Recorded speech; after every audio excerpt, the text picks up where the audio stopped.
What if I told you that so many things you do every single day have almost nothing to do with the Spanish, the Americans, or any of the colonizers who showed up on our shores? What if the way you show respect, the way your community pulls together, the way you celebrate, and even the spooky stories you were told as a kid aren't just habits, but echoes?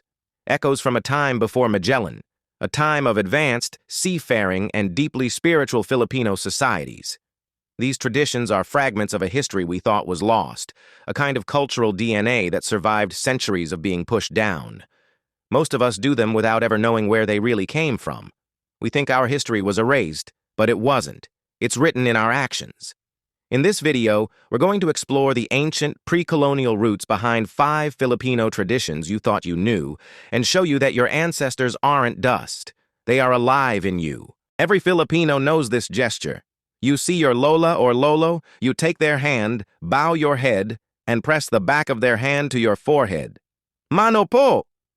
It's the ultimate sign of respect. For the longest time, many of us were told this is a Catholic tradition, a tamer version of kissing a bishop's ring, especially since mano is Spanish for hand. But that might not be the whole story. While the name is Spanish, the gesture itself is likely a blend of cultures. Some historians believe that the act of bowing to an elder was already a deeply ingrained practice long before the Spanish arrived. They point to early colonial records, like those by the priest Pedro Chirino in 1604, which describe Filipinos showing reverence in their own unique ways. One theory is that the modern pagmamano merged this ancient Filipino act of bowing for a blessing with the hand-centric gestures of the new Catholic faith. It survived because it mapped so perfectly onto a value we already had, honoring our elders. You can even see similar gestures in Indonesia with salim and Malaysia with salam, which suggests a shared ancestral thread across Southeast Asia. So the next time you ask for the mano, remember you're taking part in a tradition with incredibly deep roots, a physical way of acknowledging that the wisdom of your elders and your lineage flows through you. We've all seen the iconic image. A whole community carrying a bahay kubo on their shoulders to move it to a new spot. That's bayanihan. Today we think of it as the spirit of communal unity that kicks in during a typhoon or a community project. And it is a beautiful national trait. But it's not just a nice idea. It's a surviving piece of our ancestors' social blueprint. The word bayanihan comes from the root word bayan, which means town, community, or nation. It literally means being a community. This idea was the operating system for pre-colonial societies. Before there were centralized governments, life revolved around the barangay, a term that meant both a boat and the village it founded. In these communities, working together wasn't just a nice thing to do, it was essential for survival. Building homes, planting crops, defending the village, it was all a group project. That classic image of carrying a house wasn't just about moving furniture. It was a physical demonstration of the community's social contract. It was an unspoken agreement brought to life. Everyone pitched in because they knew their own survival was tied to the well-being of the group. Today, we might not be carrying houses on our backs, but that same spirit is the code that activates whenever a neighbor is in trouble or a community needs to rebuild. It's a direct inheritance from the way our ancestors structured their lives, proving that their social software is still running in our communities today. Think about the biggest festivals in the Philippines. Sinulog in Cebu, Ati-Atihan in Aklan. We know them as massive Catholic celebrations for the Santo Niño, the child Jesus. They are huge spectacles of faith. But what if the Santo Niño was just the final layer painted onto a canvas that's much, much older? Let's look at the Ati-Atihan, often called the mother of all Philippine festivals. People cover themselves in soot, wear incredible indigenous-inspired outfits, and dance in the streets. The common story connects this to a 13th century agreement between Malay migrants and the native Ati people of Panay.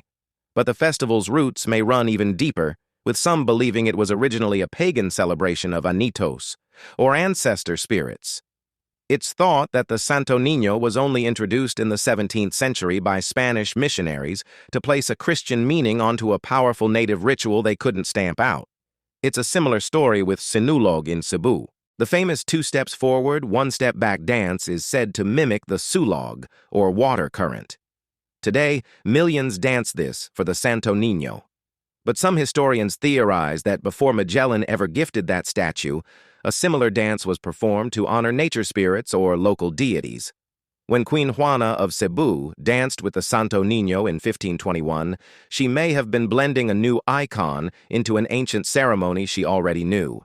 These festivals aren't just Catholic, they are masterclasses in cultural survival, where indigenous rituals put on a new mask to keep the ancestral spirit alive in the beat of the drums. Every Filipino has heard these warnings. Huwag kang magsukob. Siblings shouldn't get married in the same year or it invites bad luck. Or after a wake, you have to do pagpag, go somewhere else before heading home to shake off the spirit of the deceased. We often call them superstitions or pamahiin and dismiss them as old wives' tales. But many of these are fascinating echoes of a pre-colonial spiritual belief system. Before colonization, our ancestors practiced indigenous folk religions. It was a form of animism, where the world was alive with spirits not just gods, but nature spirits and, most importantly, the spirits of ancestors who could still influence the living. The practice of pagpag is a pretty clear echo of this. The idea that a spirit from a wake could follow you home comes from a worldview where the line between the spirit world and ours is thin. Stopping at a 7-Eleven is just the modern version of an old ritual meant to respectfully disengage from a spirit, so it doesn't bring imbalance to your home. Sukob is similar.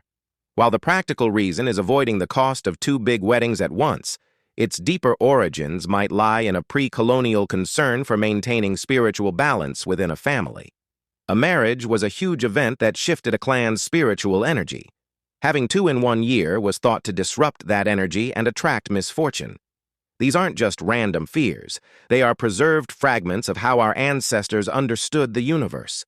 A universe where every action had a spiritual consequence, and keeping things in balance was the golden rule. 2 of the most defining Filipino values are kapwa and utang na loob. Kapwa is this idea of a shared identity, the sense that the other is also part of yourself. It's a really powerful concept of interconnectedness. Utang na loob, often translated as a debt of gratitude, is that deep internal feeling that you must repay a kindness. For a long time, these values were analyzed through a colonial lens and sometimes even criticized. But Filipino psychology points out their deep indigenous core. Kapwa seems to be the very foundation of those pre-colonial communities, where your identity was tied up with the group. It wasn't just about being nice, it was a fundamental recognition of a shared self that binds everyone together. Utang na loob flows right out of that. It's not a simple IOU. The term literally means debt of the inner self. In societies that didn't have formal written laws, this internal promise to reciprocate was a crucial social glue. It created strong networks of mutual support that were essential to survive. It wasn't seen as a burden, but a bond, a promise of solidarity. These concepts are the bedrock of a pre-colonial ethical system built on relationships and a shared soul. From a simple gesture of respect to the way we build our communities, our ancestors are not a distant memory. They're a living presence. Their beliefs are coded into our superstitions. Their dances are at the heart of our fiestas, and their social contracts are the foundation of our deepest values. We've been taught to look for our history in books written by other people, to believe we were discovered. But the truth is so much more empowering. Our history was never truly lost. It was preserved in us. The Hudhud chants of the Ifugao and the Daranjan epic of the Maranao people are recognized by UNESCO as masterpieces of intangible cultural heritage, living links to our past. But our heritage isn't just in epic chants. It's in the quiet everyday things. It's in the manopo, the bayanihan, the pagpag. Your body, your family, your community, you are a living archive of a culture that refused to die. Your ancestors aren't dust. They are the operating code of your Filipino identity. So, if you found a piece of your story in this video, please like and subscribe for more journeys into our hidden history. Now, I want to ask you, what other Filipino traditions do you practice that you think might have ancient, pre-colonial roots? Share your thoughts and stories in the comments below. Let's keep uncovering this history together.